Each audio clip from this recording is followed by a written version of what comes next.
Hello, everyone, and welcome back to Immigration Talk Show. I'm your host, Sam, and today we are back again with very exciting and very interesting topic that is lined up just for you. So make sure to watch this webinar till the end, and if you haven't subscribed to our channel yet, then do subscribe it now. Our handle is at Immigration Talk Show. And before moving ahead, let me read out this very important disclaimer. By watching our videos, you agree and understand that the information shared and provided by our experts and attorneys, including comments and replies from users, is not a legal advice. The use of information at your own risk. All right, after this very important disclaimer, once again, friends, welcome back to Immigration Talk Show. I'm your host, Sam, and we are live on YouTube, available on LinkedIn, Facebook, X, and on Instagram as well. So do follow us on these many platforms. And the best part is that you can also get in touch with our today's immigration attorney. And you can also participate in our webinar by dialing up this number that is just on top of your screen. 425-436-6335 with the access code 988888. It's 5 times 8. So get this opportunity, friends, and directly come live with us and ask any question or any query that you're facing right now in your immigration journey. And talking about today's topic, that is a very demanding one and a very interesting one, especially for the H-1B visa holders, those who are wanting and hoping for their lottery. That is the second chance for the H-1B lottery. Will it going to happen or not? Plus, we are also going to talk about what if you miss USCIS address update alert. And to help me in making this session and webinar a wonderful one, let me welcome our today's guest, Attorney Sonal Sharma, who is highly respected immigration expert, and her dedication and deep expertise in US immigration law have helped countless individuals. So, hi Sonal, thank you so much for being here. And of course, we are connecting after quite a long time, but hope you're doing great. I'm good, Sam. Thank you for having me. How are you doing? I'm doing great. Thank you so much for asking. And friends, the best part is you can directly get in touch with Attorney Sonal Sharma by clicking on the link that is just below on the screen. So go ahead and ask any question personally if you want her to know about. Okay, Sonal. So before diving into the questions, any message or anything that you want our viewers to know that what they can expect from today's webinar? Well, we're gonna tackle the questions relating to H-1B lottery and also how important it is to keep your address updated with USCIS and questions around that. Plus, if they have any other questions, obviously this is live, they can put in the chat and I'll be happy to take that up. Absolutely. That is why we are having these amazing webinars and insightful webinars. Thank you so much, Sonal, once again for joining us. And I think let's start with my very first question. That is a very important one. And all the H-1B visa holders are eagerly waiting for this. So, is USCIS planning a second round of H-1B lottery for fiscal year 2025? Well, it's too soon to say whether there will be any lottery second round or not. But you have to understand that USCIS picks more than the available number of visas.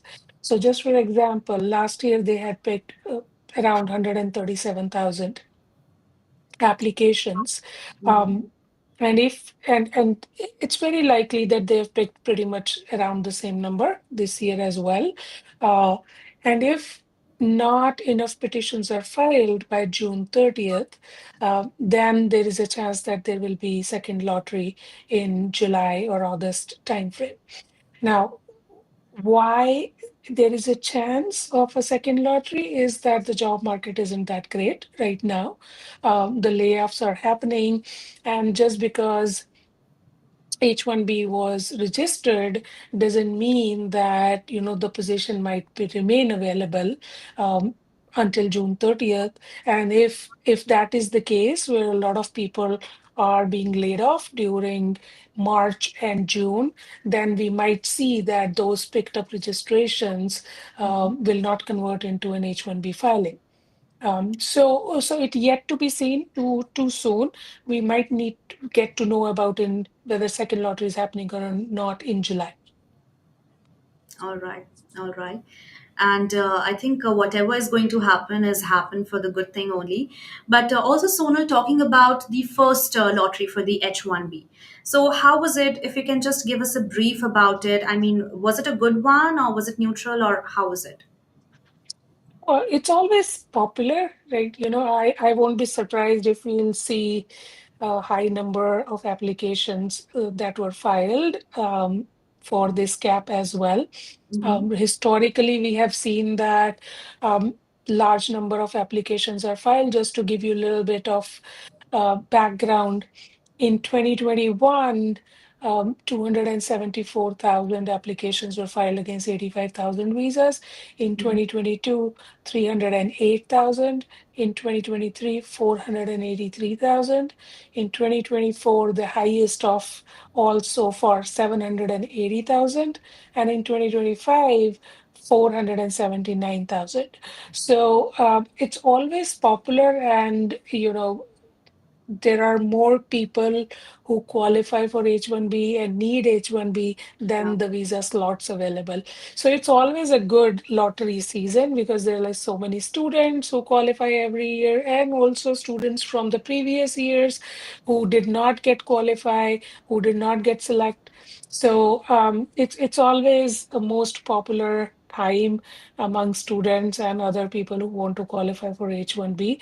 Mm-hmm. It's yet to be seen how it is in terms of results. But also, I would like to mention here that surprisingly, this year the selection rate was better than the last year.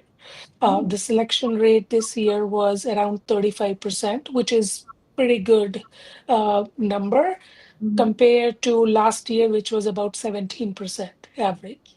Um, so, but what do we see with this data? Because if the selection rates were 35%, that means the number of applications were lower than the last year, because the last year was 17%.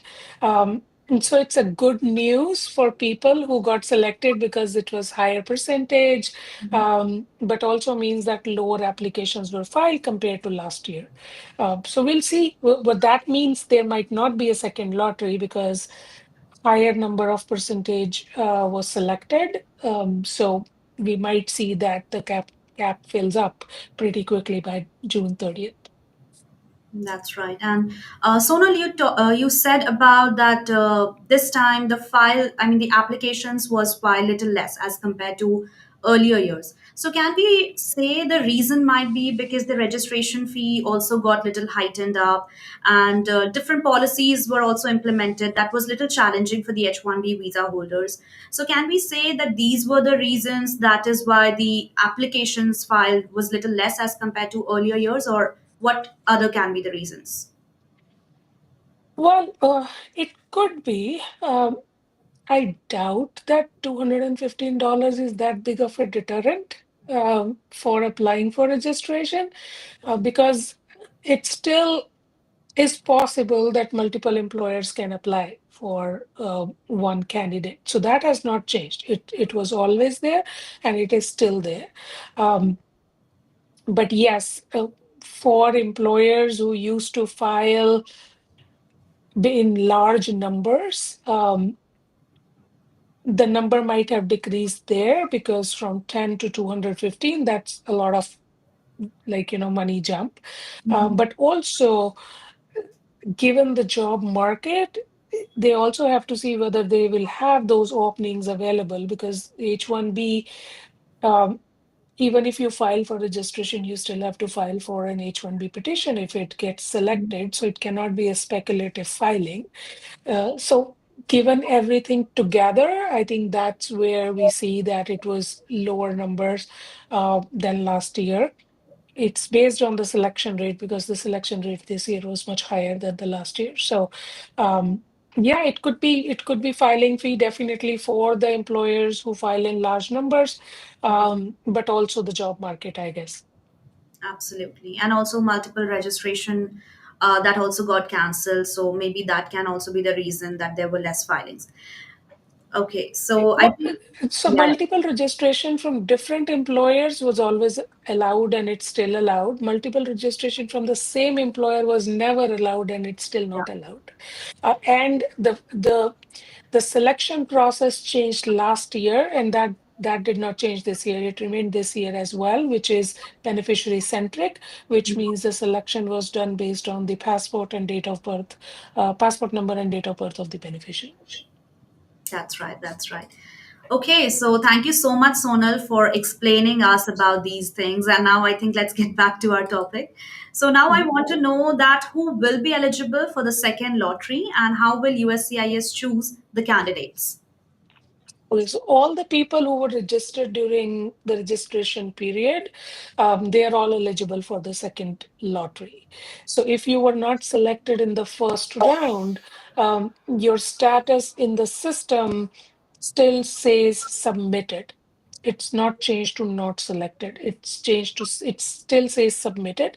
And all the people who are not selected, those are the people who will be eligible to be counted in the second round. And USCI is going to pick candidates from already submitted registration. So no new filings can be done, no Mhm. new registrations can be done. The registrations that are already there in the system and were not selected, USCIS will conduct the second round if it's going to happen from those registration entries only. All right.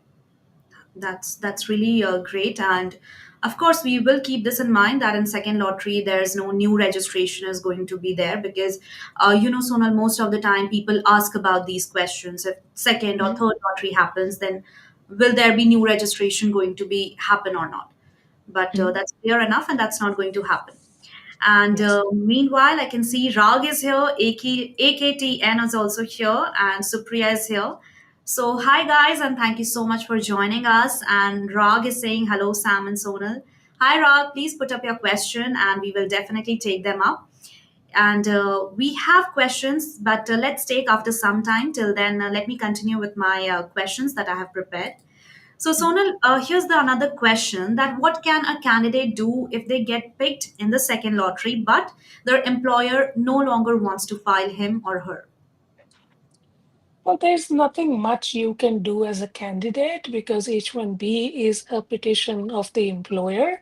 And if they do not want to proceed filing, you cannot force them, of course, and it's not transferable either. So at that point, you just hard luck. You can't really do much in that situation because it's employer's petition, and if they don't want to proceed, they don't want to proceed. Okay, all right. We can't do anything with that. Okay. Mhm. So let's go ahead with other question. That is, what options do applicants have if they weren't selected in the first round? Well, if you're on OPT and you qualify for STEM OPT, then you have those 2 extra years, to use your um, full available practical training period and then keep trying for lottery in the next round, next year. Mhm.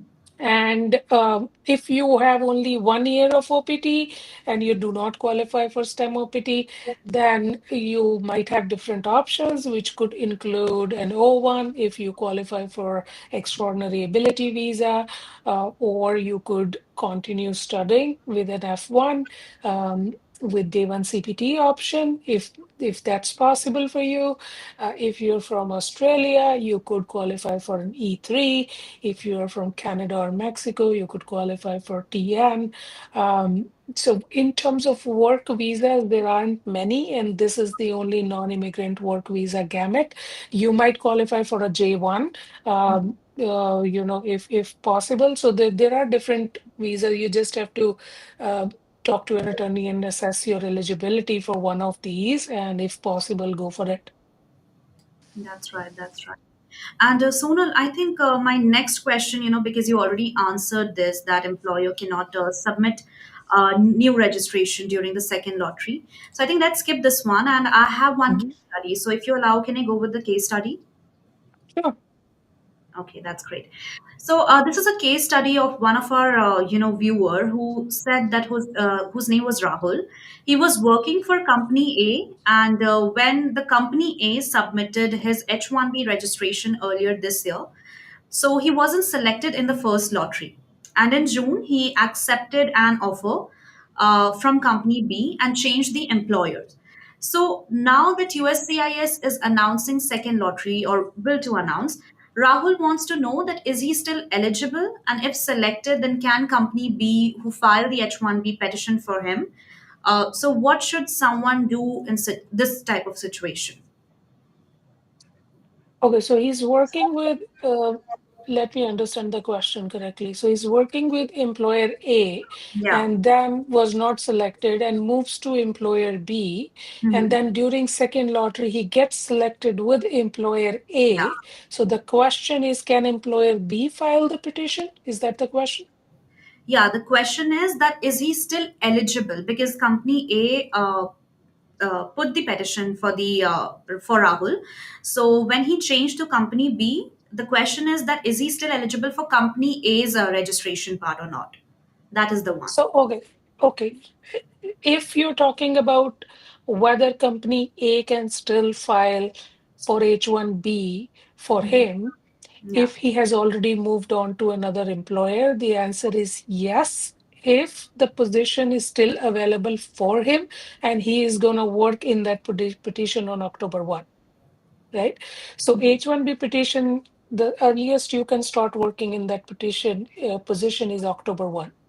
So if you are currently on your OPT or STEM OPT and you're working with employer A, but then you have joined an employer B, but you got selected in lottery in the second round, and employer A is like, hey, well, come back. I'm happy to have you and happy to file the H-1B petition, then sure, he can either join back now when the second lottery selection has happened and the employer can proceed with the FOIL filing, or employer can proceed with the filing and he can join on October 1. So either way, the employer is still eligible to file and he still remains eligible to get the H-1B with the employer A.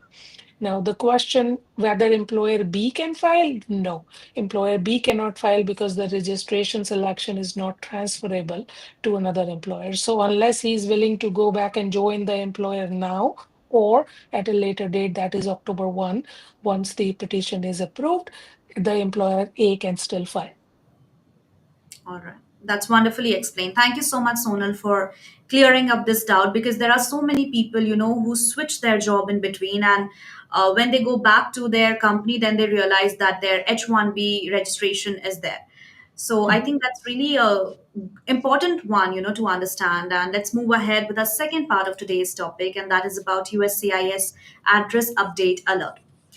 So, before diving into the question, I want to know the importance of updating the address with USCIS. Why it is so important, Sonal? Okay, one, that it's the law. You by law are required to update your residential address within 10 days of moving to the new address if you are uh, on a non-immigrant visa in the US, and also even if you are a permanent resident. Only citizens don't have to do that. But if you're a permanent resident or if you're any on the non-immigrant visas and you change your address, you're supposed to update your address with USCIS within 10 days of moving. Now, that's the law.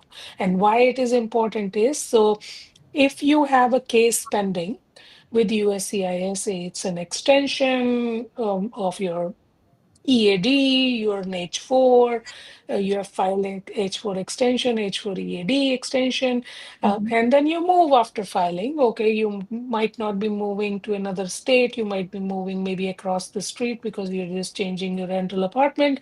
Um, your EAD card, that's your work authorization, and the even if you're filed with the lawyer, the EAD card, if you have not authorized the lawyer to get the EAD card, it's going to come to your address that's with USCIS on file. Yeah. Um, and if you move and you do not update to USCIS, that that document, which is very important for you to have for your employment authorization, it's going to go to your old address. Now, how are you going to retrieve it? If you don't get it, you cannot continue working beyond your um, current expiration of the EAD. To get a new EAD from USCIS, and if you have lost it, now you can raise a service request, but if USPS shows that they have delivered it on the address that's on the file, then USCIS is not going to issue you a duplicate one. You will have to reapply, which means there might be a gap in your employment. So it is very important from that perspective that USCIS has your updated address on file, especially if you have pending applications with USCIS. That's right. And thank you so much, Sonal, for explaining us the importance of, this main topic. And friends, if you haven't subscribed to our channel yet, then make sure that you subscribe to our channel now, because we do have these amazing webinars and I don't want you to miss any of them. So subscribe to our channel right now. And let me take, Sonal, some of our viewers' question as well, because I don't want to like keep them waiting for quite a long time. Okay, let's keep Somnath's question here. When second lottery gets started, is that after 30th June? This is a short Yes. question. Yeah. Yes, after 30th June, if USCIS has not received enough applications, enough petitions, then in July or August, they will announce the second lottery. But yeah, it will happen after June 30th. All right. And Somnath, instead of just putting your question on the comment section, you can directly come up as a live caller. You just have to dial up this number on the top of your screen. That is 425-4366-335 with the access code 988888. Join us on call and get the opportunity to directly ask your question from attorney Sonal Sharma. And of course, we are having a great conversation and she is going to provide the expert advice. Okay, let me take up Rag's question here. Rag is saying, under H4 status as a founder or principal, can I manage my startup in a non operating mode without receiving a pay? Well, I'm not sure what do you mean. If you're managing, then it's operating the business. Mhm. In H4 status, you need to have H4EAD to work, to manage anything that would mean you're actively involved with the business. Now, if you are just like director of the company who just gets profit from the company, if you have just like an investor in the company and you just get profit from the company, which is managed by somebody else, and you show that on your K1 as a profit, like just like you get profit from stocks or other investments, then that is separate. But you cannot manage without work authorization. You need to have work authorization. All right. Okay, so Rag, hope you got your answer. In case if you still have any doubt or follow up question, then please go ahead and let them know in the comment section. Okay, and let me take up next question from AKTN. And the question is, can a new employer file a cap exempt H-1B petition or transfer before I have worked a single day in the US? Okay, I'm not sure in what context the cap exempt word is being used here. So, one cap exempt is that if you have already been through uh, lottery and registration selection, and you have an H-1B approval, then for subsequent H-1B petitions, you are considered cap exempt because you've already been through cap. Now, that's one cap exempt. The other cap exempt is where the employer is cap exempt, means they don't have to go through the cap. They can file for you anytime. It's like a hospital, a university, those kind of institutions. So I'm not sure if they're asking about that or they're asking about whether once you have an H-1B approval with an employer, but without working with that employer, can another employer file for your transfer? Now, It depends. It's not as simple yes and no answer because it depends. If you have a visa stamped in your passport, like say it was filed consular processing, you're outside of the US, you went for a visa stamping, but you never traveled on that visa to US and joined the employer on H-1B. Now, can another employer file an H-1B cap exempt petition for you and can you directly join? Yes, because the visa was activated by stamping in your passport. Now, if it was a change of status, then it was activated because you are in the US and you probably worked with that employer. But in this question, they're saying they have never worked in the US. So the only way the new employer would be able to file for you if you have not worked with the employer who has filed the H-1B petition is either you have an H-1B visa stamped in your passport. um, or if you do not have the visa stamped, then if the employer does not withdraw it, then the new employer might be able to um, file. But in the second scenario, there might be sometimes a little bit pushback from USCIS. But there is a clarification from USCIS from a few years ago where they've said as long as it is not revoked, um, then it is considered counted against the cap and the employer should be able to file. I'm not sure. It's a bit complicated answer. I think they should rather have a consultation, but I've tried to explain. I hope it was clear. Absolutely. I think from my side, it is 100% clear. But AKTN, you are right now on text messages, so you can let us know, did you understand or not? And or in case any other question or, any follow-up doubt you have, then please go ahead and feel free to ask right now in our comment section. And we are here for another half an hour. And Attorney Sonal is going to do her best to provide you the answer. And if you're not able to provide so many details on the comment section, you can directly get in touch with Attorney Sonal Sharma. You just have to go on and check out the link, and that will be displayed in our screen soon. So go ahead and just check out this link and you'll get the contact details of her. Okay, Supriya is here. And hi, Supriya. Thank you so much for your comment. I heard there might be a second H-1B lottery this year. Is that actually confirmed or just speculation? I didn't get selected in the first round and I'm kind of in limbo right now. I recently moved and I just realized I never updated my address with USCIS. It's been over 30 days. What should I do now? Will this cause any problem? So there are two parts of the question, Sonal, right? I mean, let's go with the first one. Yeah. So while nothing is confirmed as of yet, because the filing window is still open, USCIS will wait at least June 30th to see how many petitions they receive from the selections that they have made. And if they didn't get enough petitions, then they will announce the second lottery in July or August, like they have done in the past. So um, it's not confirmed yet. I don't know where you are hearing this, that it's going to happen, but we don't know yet. So yeah, you have to wait and figure out while during this period what you're going to be doing. That's right. And And the second let's move. question she had, yeah, that she recently moved. Well, you need to file it now. If you haven't done it, you should do it now. Um, if you well, as per law, if you don't do it, the ramifications of not doing it within 10 days is 5,000 up to $5,000 of fine or 30 days of incarceration.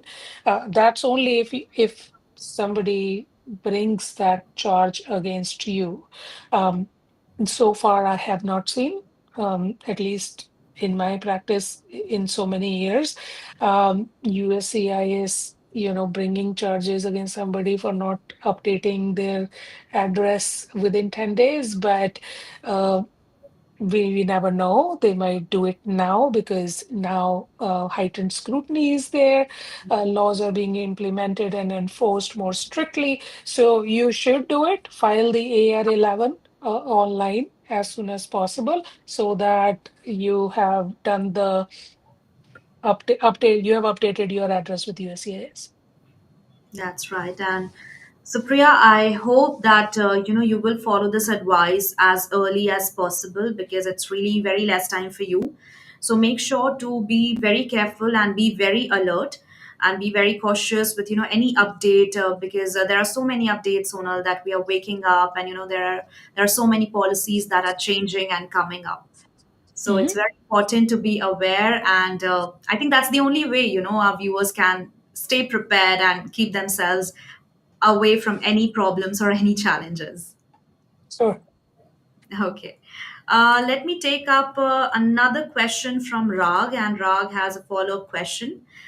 Can the initial H-1B petition be filed under AC 21, Section 106A and B, C26 category, or are these only for extensions?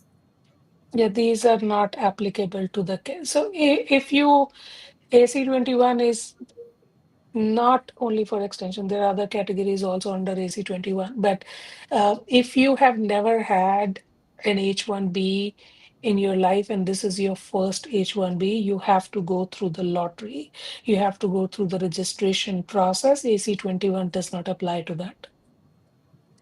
Okay, all right. And Rag, let us know what's your status right now. And I think that will be better for us. Okay, Ranjit, let's take up Ranjit's question.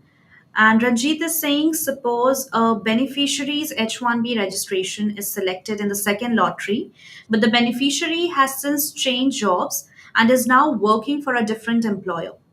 Can the original petitioner still file an H-1B petition on behalf of the beneficiary, or would the new employer need to file a new H-1B petition? Okay, so this is the same case study that you had asked. So yes, the original employer can still file the H-1B petition if you or if the position is still available and you are willing to join that petition position either now or at the time of approval of the H-1B petition. The new Okay, employer cannot use that selection to file your petition. that's right. And Ranjit, just few minutes back, I have also asked a similar situation from one of our viewers. So you can also go back and have a proper detailing answer on that as well. Okay, and let's take this one as well from Rag. Does premium processing beget RFE? Think What does that mean? What is beget? Is it begin? I think so. Does premium processing begin RFE? But what does that mean again? I Yeah, think well, I think he means if premium processing triggers RFE. Um, but no, I don't think so. to bring about, maybe that can be the question. Yes, I triggers. think he means, yeah, Yeah. um, I don't think so. Well, it depends. If you're filing an EB1A green card application with 1,500, 2,000 pages, and filing in premium processing, you most likely gonna get an RFE because uh, 45 days might not be enough for USCIS to go through the thousands and thousands of pages that you have submitted. So you might see an RFE there, but uh, for an H-1B, no. For other, wherever premium processing is available, no, I don't think so. I have not seen that in my practice. Um, if the case is, approvable, then you generally get an approval. But RFE can come whether you file in our premium processing or regular processing, irrespective of that. But the question that does RFE triggers the premium processing triggers RFE? Not necessarily. All right. Okay, that's a great one. Thank you, Rag, and Ranjit is saying thanks for making this clear. Thank you so much, Ranjit, for being here and participating in our webinar. I hope that you have subscribed to Immigration Talk Show, and we do have these amazing webinars, so don't miss out and click on the subscribe button right now. Okay, so Sona, let me get back to my questions, and that is about a USCIS update. So my question is that what happens if USCIS sends a notice to the old address and the applicant never receives it? What's going to happen then? Well, it depends what kind of notice is that, right? If it is So if you're filed with an attorney, the attorney also gets a notice, right? The receipt notice also comes to the attorney. So it's not that you are not going to receive it. Uh, it's that you are not going to receive the copy that's been sent to you.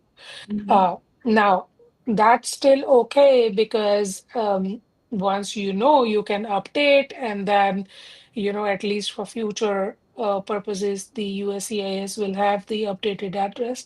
But if you're filed with an attorney, most likely the original notices are going to go to the attorney, so you're going to be fine.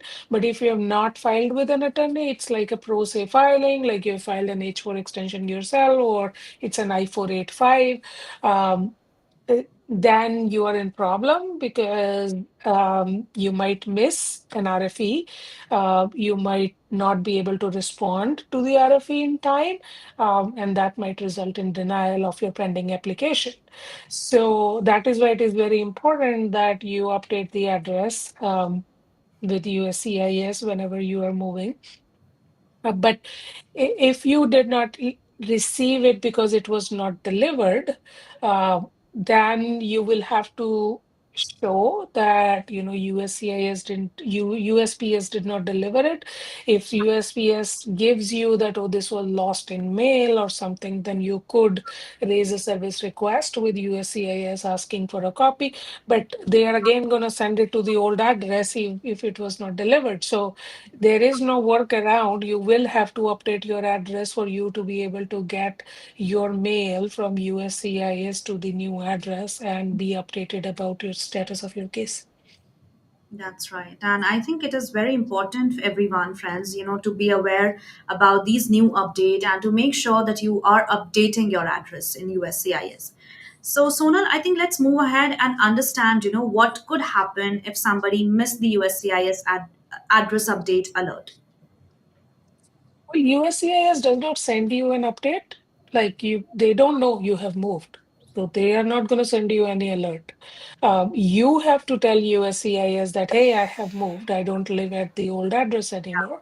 So the correct way of doing it is the easiest way of doing it is to file the form AR11 online. uh, you can do it through your USCIS account. So if you have a USCIS account, you can go in and you can file change of address form from there. But it's very easy. It's very simple form.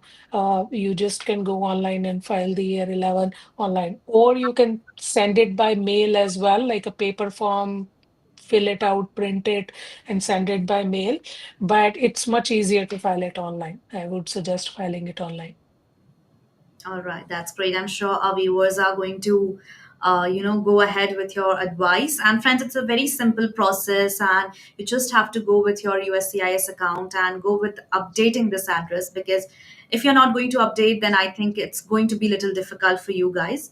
So let's go ahead and know another question, and that is, can H-1B holders apply for a green card without their employer knowing? Well, yes, if you're self-petitioning, there are certain categories where you can self-petition, which is NIW, EB1A, diversity visa, if you're applying for that. So those are the where employer is not involved. But if you want to your employer to sponsor, then there is no way the employer wouldn't know about it. But yeah, you can do it. Um, Based on the self petitions that are available there and if you qualify. All right, that's great. And this was the question, Sonal, that we got from one of our viewers in a last webinar. So I Mhm. think we wanted to cover this, but that's okay. Thank you so much for answering this question. And Rag is back again with another question. That is, when can H4 start the EB1C process upon arriving in the US, provided he or she has already spent years working abroad for the same company? Well, again, this is little tricky because so for EB1C, you have to look at the time of filing the petition, you have to look at 3 years um, before that, and there Mhm. has to be 1 year of qualifying employment with the entity abroad. Um, So it's not the same company. So when you do an EB1C, you have to show there are two companies at least involved. One is the company abroad and one company in the US. And the company abroad, basically, the company in the US basically says this person has worked in the company abroad and we would like to bring that person here in an EB1C.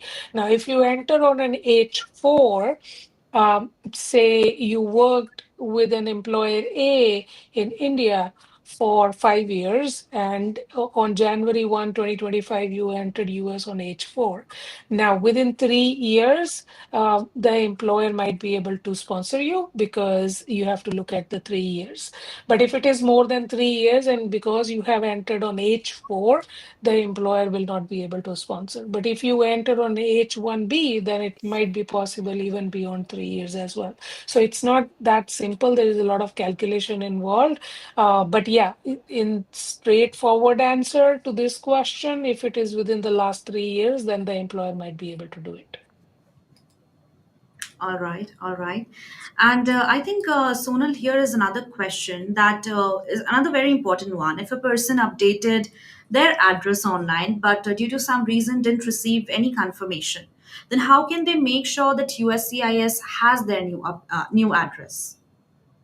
Well, if you have a case pending and you are doing it through the USCIS account from your account, it generally shows you right there. So USCIS doesn't send any specific email confirmations for change of address. I don't think so. But once you do it, it shows you that your address has been updated. You can like keep a screenshot of that or like a PDF version of that. But if you see that some glitch happened, you were not able to file, then just refile it. That's There is right. no fee for it. So if you are not sure, just refile it. Absolutely. And if nobody is receiving the confirmation, then of course the filing process might be a little, in a wrong way. Okay, and I think this is a very important question, Sonal, and the last one as well. How can you set up alerts or reminders to avoid missing future USCIS updates? What do you have to say on this? Well, it depends what kind of alerts and reminders you want. So if you have a case pending, then once you have the receipt notice, you can go to the USCIS website and put an alert on that receipt notice with your email address. Then anytime USCIS updates something related to that case, you will get an email that some action has been taken on your case. So that's particular related to a case that you have pending. If you want to for like put alert on general anything USCIS is sending out, then okay, and you can go to the USCIS website. You can choose the topics that you would like to be updated if USCIS is making an announcement. Choose all those, like if you want to know about H-1B, if you want to know about H-4, you want to know different form types, then you can choose all of those categories. And whenever USCIS makes a press announcement, you will get an email with that information. So those are the ways that you can do it. Also, if you have a pending um, case, well, you can basically, and if you have a USCIS account, then you will see the alerts and updates related to your case there as well. That's right. That's wonderfully explained. And friends, there is another way also how you can keep yourself updated, and that is by liking, sharing, and subscribing to Immigration Talk Show because we also come up with so many latest updates, not only regarding USCIS but also anything that happens in immigration world. So go ahead and like, share, and subscribe to our channel also. Okay, Sonal, now we have completed, viewers' questions and questions that I prepared. I want to go ahead and let's ask from Facebook questions also because there are also some viewers who put up different questions. Okay, so this we got from anonymous member, and the question is: My brother filled my I-130 petition for alien relative and submitted the form to USCIS. In that form, he mentioned name of my prior wife as the form asked about it. Now I'm filing DS 260 for an other category that is AB2. There's a question in the S260 form about previous spouse. So can I select no as I don't have any relevant documents like divorce certificates, etc. And I don't want to open unnecessary old grapes which I gave closed years ago. So will USCIS cross-verify two forms, that is DS-260 submitted in 2025 and going to match it with I-130 submitted in 2010, just to check the prior spouse information? Well, that's not a choice. It is not about cross-verifying two forms. It's about misrepresentation. If you were previously married and there is a divorce, you have to answer that question. Yes, you cannot choose to say no just because you don't have divorce certificate. You need to get a divorce certificate. So no, you cannot choose no or select no as an answer, because that would mean that you are misrepresenting and lying on DS 260. You can't do that. You have to disclose correctly everything, mention everything correctly, and submit all the documents that will corroborate your answers in those forms. That's right. That's wonderfully explained. And no other choice, friend, but you have to be honest about it, and that's how you're going to get your, uh, you know, form free. Okay, let's move ahead with our next question that we got from anonymous member. Hi, I'm currently living outside the US. My H-1B visa was selected and approved last year through Company A, where I have been working for the past 5 years. However, due to some recent job losses, the company has decided not to move forward with sending me to the US, so I haven't gone for visa stamping yet. I do have the H-1B approval details, including the LCA copy and the receipt number. I would like to know, is it possible for another company to transfer my any company to transfer my H-1B visa even though I haven't entered the US yet or completed stamping? Let's answer this one first. Well, technically, yes, if the H-1B approval has not been revoked. So if the company has revoked, then you need to have at least the visa stamping in your passport. If you don't have the visa stamping, for another employer to transfer, what transfer is just like a word. There is no such thing as transfer. Nothing is being transferred. It's just that a new employer will file an H-1B petition based on the fact that you have already been through the cap. It can be done if the current H-1B approval is not revoked. If the employer revokes it, then you can't do it. If it is not revoked, then there is a chance that it can get approved. Again, USCIS can challenge it a little bit, but I have done quite a few of those cases and gotten approval, so it can be done.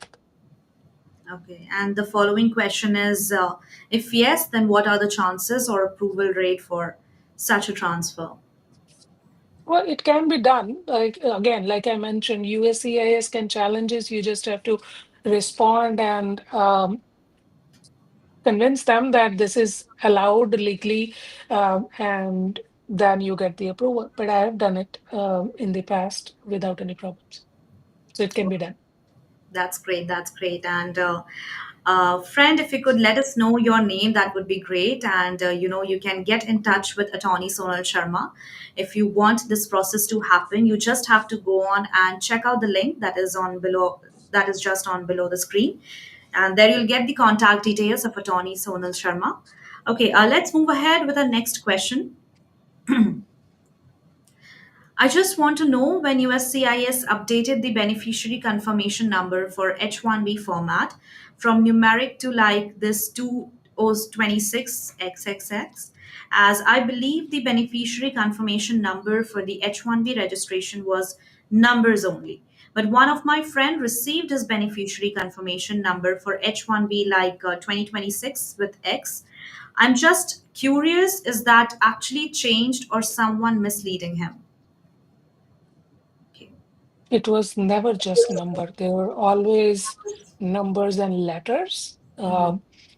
Since the lottery started, the beneficiary confirmation number had always had numbers and letters in it. So it would be like 2026 D6734A2, something like that. So there were numbers and letters in the confirmation number. That's right. Okay, let's move ahead with our next question. It's hashtag urgent. Let's see. So my H-1B got selected this year. However, my employer, which filed my H-1B, won't be able to file my petition as they are doing layoffs because of budget cuts. So they have told me to find another client or external company which can provide me with a project. Only then they can file the petition. This was my fifth H-1B attempt, and finally, I have received the selection notice. But I'm in a major stressful situation right now as I have only 2 months until June 30th to get a job and file my petition. So, anyone leads, I mean, to this situation would be greatly appreciated. I somehow have to save my H-1B, open to views and suggestion. Yes, Sonal. Well, again, the employer has to have some work for them to be able to file the H-1B petition. Now, if you were working in-house earlier and then now they will be, placing you at the end client, then sure, uh, the employer would be able to file it unless, you know, it's speculative, then obviously they won't be able to, and they shouldn't be because that's not allowed. But if they have a project for you where they can, place you at an end client, then sure, it can be done as long as it's non-speculative. I don't have any leads. Sorry. You'll just have to check open jobs somewhere. Yeah, I think that would be the only option. Okay, so I think that's all, Sonal, and we have covered. I'm really happy to tell you that we have covered all the questions, and that's really wonderful because in this webinar, we have lots of content, lots of information to share with our viewers. So, first of all, congratulations for that. And again, thank you so much for being here. And we are really honored to have a show with you. And I think now we are going to have shows in every week. So how about that? I mean, hope you are going to available for that, right? Sure, I'll try my best. I'll try my best. Well, next month is going to be a bit like difficult because it's cap season. But sure, I'll try my best. Reach out, and we can certainly set up something. But happy to be here. Thanks for having me. All right. Thank you so much, Sonal. And it was really wonderful having you. Our viewers have asked and interacted so much on this webinar. So really looking forward to another show with you. So likewise, thanks, Sam.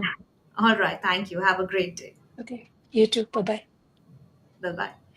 Okay, friends, so that's all for today's information. I hope you guys liked it. In case, if you still have any query or any other question that is still in your mind, don't have a second thought, just directly put them in the comment section. Even after the live stream ends, we are going to get back to you and we'll provide you the expert advice because we do have these shows on a regular basis and we do want to clear up all your doubts or any query that you have in your mind, and also to have lots of information and pack yourself with every update. Don't forget to like, share and subscribe to Immigration Talk Show.